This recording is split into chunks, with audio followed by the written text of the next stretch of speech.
Assalamualaikum warahmatullahi wabarakatuh. Selamat sore ya bagi sahabat ASP TV.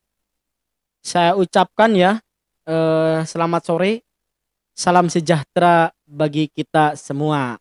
Nah, mudah-mudahan ya sahabat ASP TV dimanapun berada tentunya ya kami berharap selalu bahagia ya, sukses dalam menjalankan aktivitasnya ya.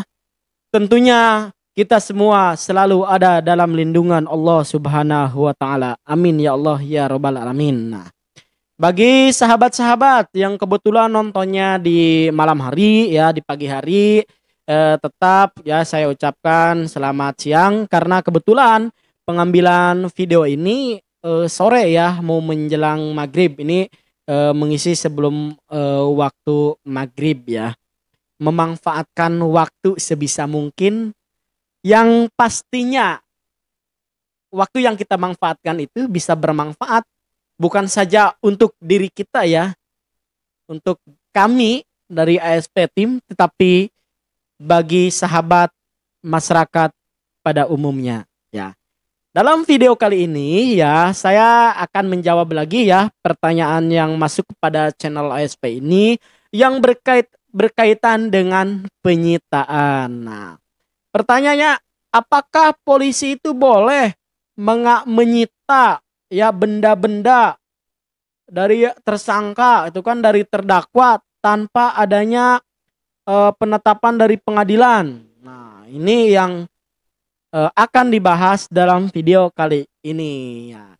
Jangan lupa sebelum melanjutkan video ini ya, guna mendukung channel ya ASP agar selalu berkembang ya, jangan lupa kepada sahabat yang belum subscribe terlebih dahulu, oke?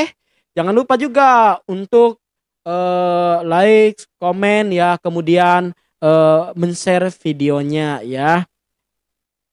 Tentunya ya, kami selalu berharap bahwa video-video yang kami buat ya, yang kami upload di channel ASP TV ini bisa bermanfaat bagi kita semua ya. Oke, kita ya langsung saja kita bahas terkait dengan penyitaan. Nah, sebelum masuk kepada pertanyaan Anda, kita terlebih dahulu bahas dulu terkait masalah penyitaan. Penyitaan itu apa sebetulnya itu kan? Nah, penyitaan itu ya, penyitaan kalau kita lihat dari pasal 1 angka 16 Kitab Undang-Undang Hukum Acara Pidana atau KUHP ya. Penyitaan adalah serangkaian tindakan penyidik untuk mengambil alih dan atau ya menyimpan di bawah penguasaannya benda bergerak atau tidak bergerak, berwujud atau tidak berwujud, untuk kepentingan pembuktian dalam penyidikan, penuntutan, dan peradilan. Nah, itu yang dimaksud dengan penyitaan berdasarkan bunyi pasal 1 angka 16 ya. Bahwasannya penyitaan itu dilakukan oleh penyidikan ya, untuk menyimpan ya, untuk mengambil atau menyimpan, baik itu benda bergerak atau tidak bergerak, berwujud atau tidak berwujud ya, guna kepentingan penyelidikan, kemudian penuntutan dan peradilan. Nah, kemudian apakah polisi itu boleh melakukan penyitaan tanpa adanya penetapan misalkan atau surat izin dari ketua pengadilan? Nah, kita lihat lagi ke dalam pasal 38 ya. 38 kita bahas nih terkait masalah penyitaan bagian keempat ya, penyitaan ini. Nah, dalam pasal 38 ayat 1, penyitaan hanya dapat dilakukan oleh penyidik dengan surat izin ketua pengadilan negeri setempat. Nah, kalau bunyi ayat 1 pasal 38 ini, bahwasannya penyidik boleh menyita benda-benda ya guna proses penyelidikan atau penyidikan ya, harus ada surat izin dari ketua pengadilan setempat. Nah, pertanyaan yang masuk ini, kenapa kok tanpa adanya surat izin dari ketua pengadilan tetapi penyidik sudah melakukan penyitaan? Apakah itu bukan suatu pelanggaran hukum yang dilakukan oleh penyidik gitu kan? Pasti pertanyaan langsung mengarah ke sana. Nah, kemudian kita masuk ke ayat 2-nya. Dalam keadaan yang sangat perlu dan mendesak, bila mana penyidik harus segera bertindak, ya. Bertindak dan tidak mungkin untuk mendapat surat izin terlebih dahulu tanpa mengurangi ketentuan ayat 1, penyidik dapat melakukan penyitaan hanya atas benda bergerak dan untuk itu wajib segera melaporkan kepada ketua pengadilan negeri setempat guna memperoleh persetujuannya. Nah, dalam ayat 2-nya itu menyatakan ya, dalam keadaan yang sangat perlu dan mendesak, maka penyidik diperbolehkan untuk melakukan penyitaan ya, penyitaan tanpa penyitaan yang dapat dilakukan penyitaan hanya atas benda bergerak. Nah, penyitaan ini yang bisa dilakukan hanya atas benda bergerak. Tapi setelah melakukan penyitaan maka pihak penyidik harus segera melaporkan kepada ketua pengadilan ya. Sekarang kita penyitaan apa saja yang kira-kira dapat disita itu kan. Nah, yang kira-kira dapat disita itu ya ayat pasal 39 nih. Ini pasal 39 ayat 1 yang dapat dikenakan penyitaan benda atau tagihan tersangka atau terdakwa ya yang seluruh atau sebagian diduga diperoleh dari tindak pidana atau sebagai hasil dari tindak pidana. Itu adalah untuk alat bukti ya. Kalau memang melakukan pencurian sepeda motor atau mobil, maka itu langsung disita ya, disita untuk menjadi barang buktinya itu kan.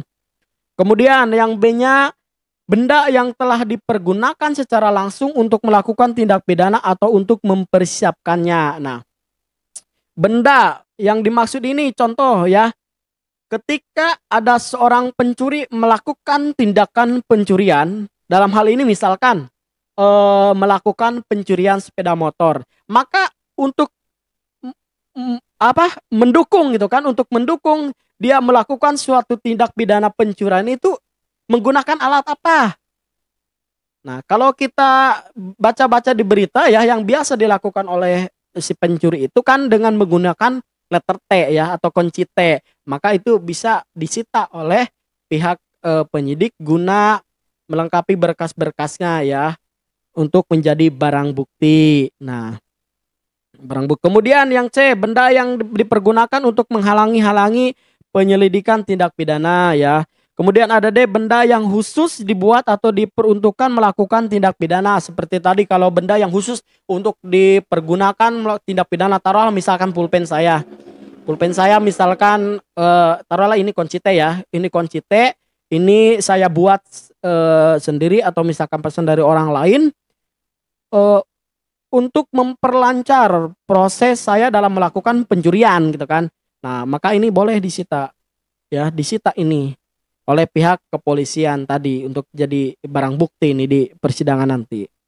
Kemudian yang D, benda lain yang mempunyai hubungan langsung dengan tindak pidana yang dilakukan. Nah, selain daripada hal-hal lain ya atau benda-benda lain yang kiranya dipergunakan dan bisa menjadi barang bukti, maka itu boleh dilakukan penyitaan oleh pihak kepolisian. Nah, itu barang bukti ya, diatur dalam pasal 39 Kitab Undang-Undang Hukum Acara Pidana. Nah, kemudian ayat 2-nya, benda yang berada dalam sitaan karena perkara ya, perdata atau karena pailit dapat juga disita untuk kepentingan penyidikan ya, penuntutan dan mengadili perkara pidana sepanjang memenuhi ketentuan ayat 1. Nah, pertanyaannya, ketika saya tadi ambil contohnya ketika motor misalkan motor saudara, misalkan ya motor saudara dicuri dengan menggunakan kunci T. Saya tadi contohkan bahwa pulpen yang saya miliki ini adalah kunci T yang saya buat atau saya beli atau saya pesan dari orang lain gitu ya. Atau saya menemu di jalan misalkan kunci T ini. Kemudian kan tertangkap nih pencurinya, dijadikan barang bukti ya, pulpen ini dijadikan barang bukti, kemudian kan motor pun pasti dijadikan barang bukti untuk di persidangan ya oleh penyidik, dilakukan penyitaan langsung.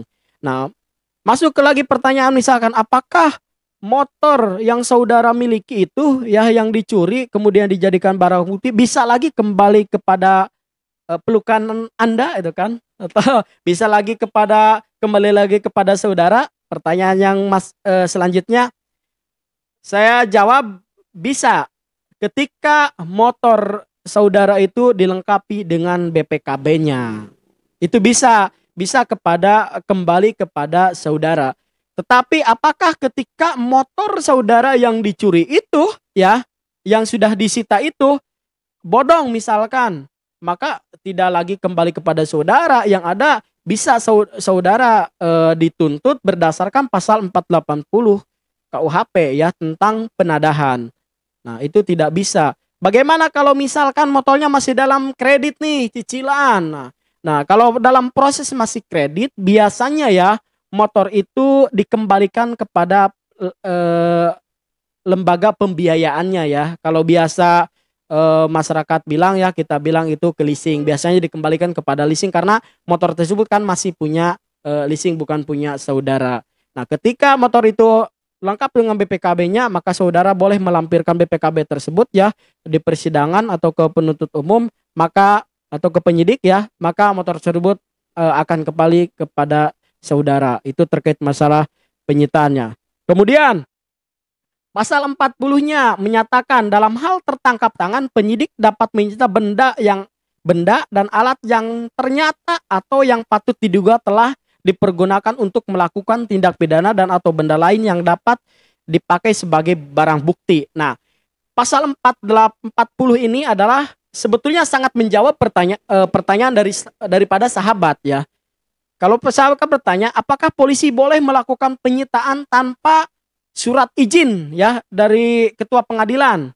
Nah, ketika kalau dalam pasal 40 ini ya KUHP, Kitab Undang Hukum Acara Pidana, ketika permasalahan tersebut tertangkap tangan ya, jadi tertangkap tangan, maka penyidik boleh langsung menyita barang-barang yang diduga keras dipakai ya sebagai untuk melakukan suatu tindak pidana tersebut. Maka polisi boleh untuk langsung melakukan penyitaan tanpa surat izin dari ketua pengadilan. Nah, itulah ya terkait masalah penyitaan ya. Mudah-mudahan ini bisa membantu mencerahkan ya, memberi pandangan kepada sahabat-sahabat ya, terutama masyarakat khususnya pada masyarakat semuanya ya, bisa bermanfaat. Dan jangan lupa untuk selalu memberikan subscribe kepada channel kami ya. Komen, like, kemudian share juga videonya. Demikian materi terkait masalah penyitaan, kurang dan lebihnya mohon maaf ya. Apabila ada saran ya atau pendapatnya bertentangan dan lain-lain, boleh tulis di kolom komentar di bawah ini. Demikian, wabillahi taufik wal hidayah. Assalamualaikum warahmatullahi wabarakatuh. Ayo,